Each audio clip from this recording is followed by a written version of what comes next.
Muy buenos días. El día de hoy voy a exponer mi artículo de revisión con eje central en las estrategias para la internacionalización de las pymes. Este trabajo fue realizado por Diego Alejandro Cobos Castro en coautoría del doctor Ricardo Ernesto Buitrago Rubiano. A lo largo del tiempo, temas como la internacionalización y la empresa han captado la atención de muchos investigadores, convirtiéndose en objeto de constante estudio. Notoriamente se puede observar que la apertura de mercados, el desarrollo tecnológico y la globalización son factores determinantes en los nuevos retos que las empresas tienen hoy en día y van a ser el dinamismo y la capacidad de adaptación al entorno lo que les va a permitir sobrevivir frente a este cambio.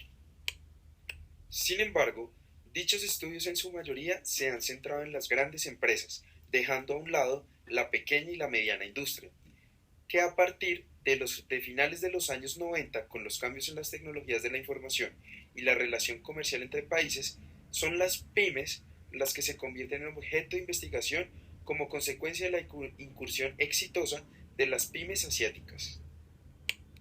Podemos establecer que hoy en día las empresas afrontan un entorno turbulento, en las cuales aquellas que no tengan alternativas o no desarrollen capacidades dinámicas no podrán desarrollar ventajas competitivas que les permitan reaccionar de forma rápida y agresiva. De igual forma, se pueden aprovechar las condiciones adversas para crear oportunidades de generación de rentabilidad y crecimiento de las organizaciones. Economías como la de América Latina han tenido avances significativos que cambian completamente el modelo de competición. Las firmas confrontan nuevas oportunidades, como la explotación del crecimiento de la clase media. De igual forma, dada la importancia de las pymes en el crecimiento económico como generadoras tanto de empleo industrial como de aportes significativos al PIB, la internacionalización se convierte en una presión local desatada por varias razones. Estas incluyen el crecimiento limitado en el mercado local, ya sea por un fuerte liderazgo en su mercado o porque el mercado es pequeño o porque la competencia nacional y extranjera está siendo más feroz. También se incluye el deseo de diversificar el riesgo país o la necesidad de aprender de las experiencias externas y ser capaz de competir mejor con los nuevos jugadores en su propio ámbito doméstico. Dichos comportamientos no solo se establecen en el ambiente latinoamericano. Países como India, Bélgica, Holanda y España reflejan comportamientos muy similares con las mismas condiciones de importancia de las pymes y han tomado conciencia sobre el potencial de crecimiento que ofrecen estas industrias. Saber qué teoría de internacionalización aplicar dependerá de muchos factores. Sin embargo, este artículo busca hacer una revisión detallada de las teorías de internacionalización para pequeñas y medianas empresas, y de igual forma también se buscan establecer cuáles son las estrategias que se contemplan para obtener un proceso exitoso. La metodología usada en este artículo es una revisión sistemática de tipo cualitativa. Esta se define como aquella que resume y analiza la evidencia respecto de una pregunta específica en forma estructurada, explícita y sistemática. El método utilizado para encontrar la información fue a través de bases de datos, seleccionando solo las revistas académicas más importantes con relación a administración, estrategia y negocios internacionales y que fueran sobre regiones o países diferentes. A partir de esta selección se escogieron los papers más relevantes mediante su título y abstracto, y se optó por analizar 64 papers en su totalidad. Los procesos de internacionalización de las empresas se han convertido en grandes fenómenos de investigación, en donde gran cantidad de autores han tomado el énfasis en las pequeñas y medianas empresas debido a su gran importancia en el crecimiento económico y la generación de oportunidades externas que promulgan la expansión del modelo de negocio. En primera medida, es necesario establecer claridad frente al concepto de pyme. La mejor descripción de las características fundamentales de las empresas pequeñas fue proporcionada por el Comité Bolton en 1971, en donde se establecieron que las pequeñas empresas deberían cumplir con tres criterios. Uno, independencia. Dos, gestión en una manera personalizada. Y tres, pequeña cuota de mercado. Dada la existencia de diferentes definiciones sobre las pymes, para este artículo se adoptará la definición uniforme presentada por la Unión Europea en 1996, actualizada en el año 2005.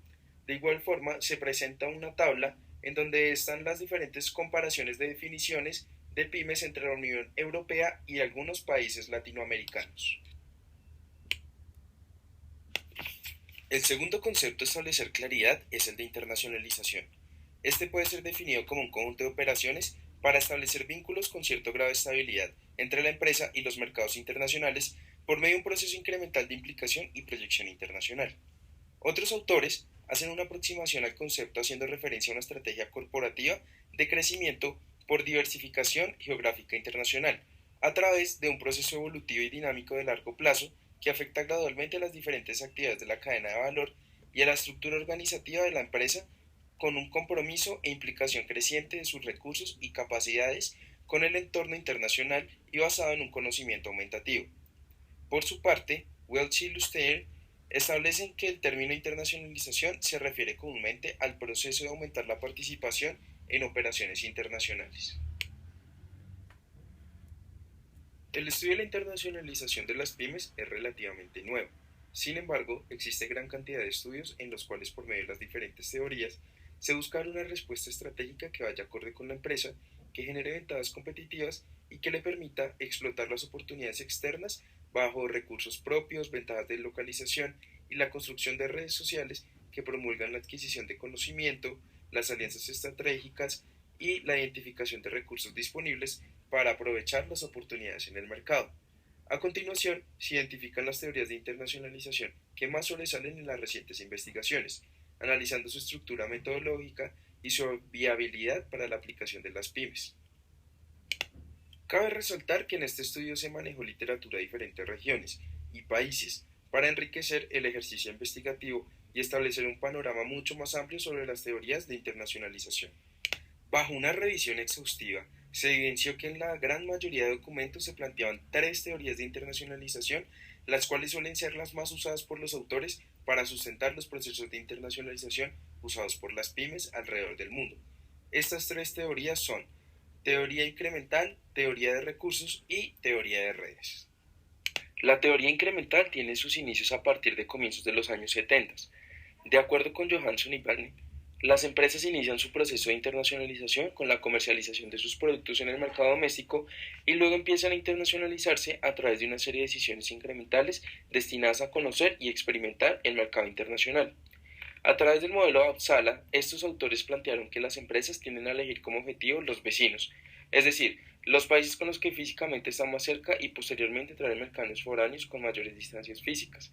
En el modelo Uppsala, las empresas también manejan el supuesto de entrar a nuevos mercados con una pequeña distancia psíquica, es decir, pequeñas diferencias entre el país anfitrión y el país de origen en términos de cultura, lenguaje y educación.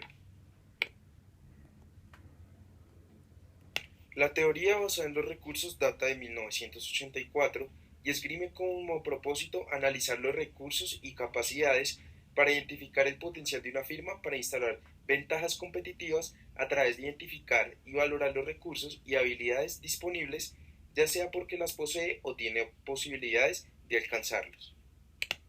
Dentro de las ventajas mencionadas, se debe destacar que no solo se debe hacer referencia a aquellos activos y know-how que posee una empresa, también se debe enfatizar en las capacidades dinámicas, las cuales pueden ser adquiridas y continuamente creadas, extendidas, protegidas y mantenidas como una base de activos única. Las capacidades dinámicas permiten integrar competencias internas y externas para poder enfrentar entornos cambiantes.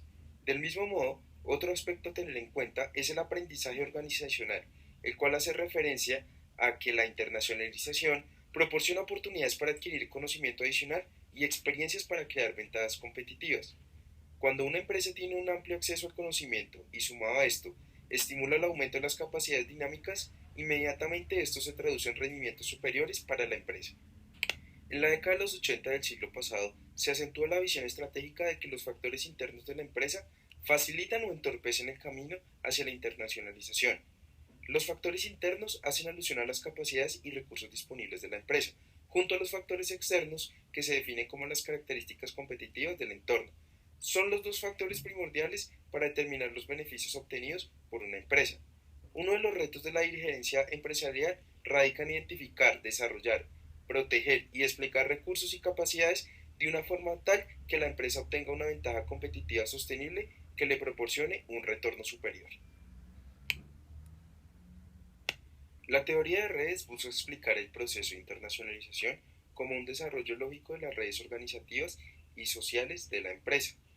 La Escuela de Redes de Internacionalización hace hincapié en las interacciones de una empresa y los intercambios en una red de relaciones con el fin de superar diversos obstáculos en los negocios internacionales.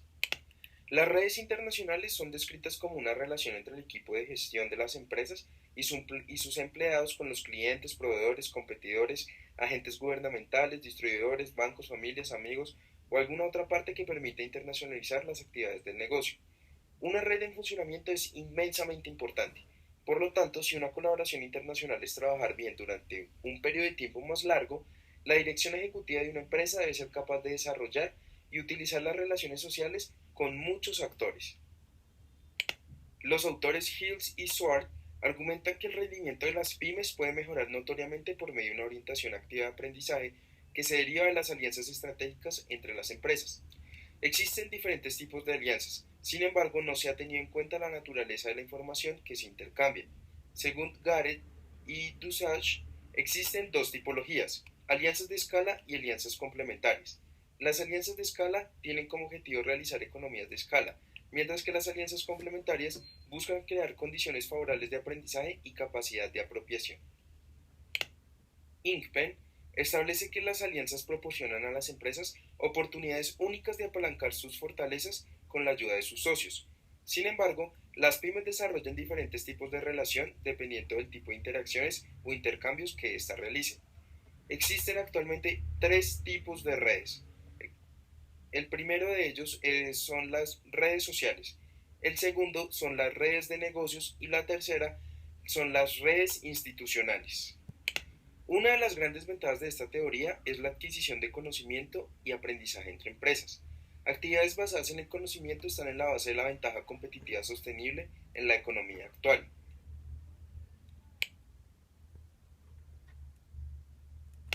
Los hallazgos de la investigación permitieron establecer las tres teorías más mencionadas a la hora de hablar de internacionalización de las pymes alrededor del mundo.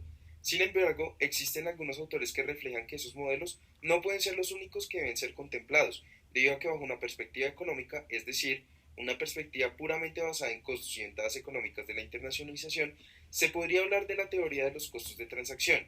De igual forma ocurre con la teoría no secuencial, la cual establece el modelo contrario a la teoría incremental, ya que esta teoría establece que el primer país a internacionalizar la empresa debe ser disímil del país local y retoma algunos aspectos de las teorías anteriormente mencionadas.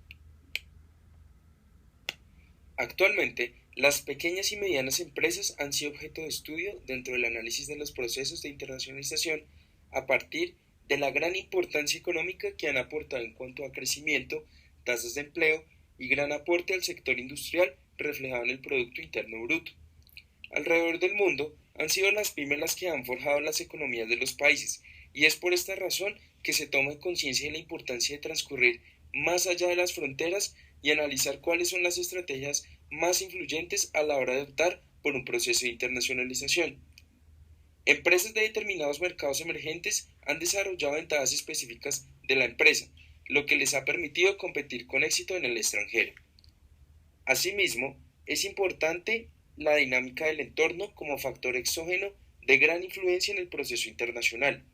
El grado de dinamismo percibido en el entorno de la industria determinará que las actividades internacionales de las empresas permanezcan estáticas o que procedan a explorar espacios externos. Las teorías expuestas en el artículo esclarecen el panorama actual y dan el fundamento para las pymes en aras de expandir su negocio en el extranjero y de entender a profundidad las dinámicas internacionales que permiten extraer ventajas competitivas para la evolución de las pymes. Además, la discusión aporta conceptos significativos que sirven como apoyo o novedad para la conceptualización académica.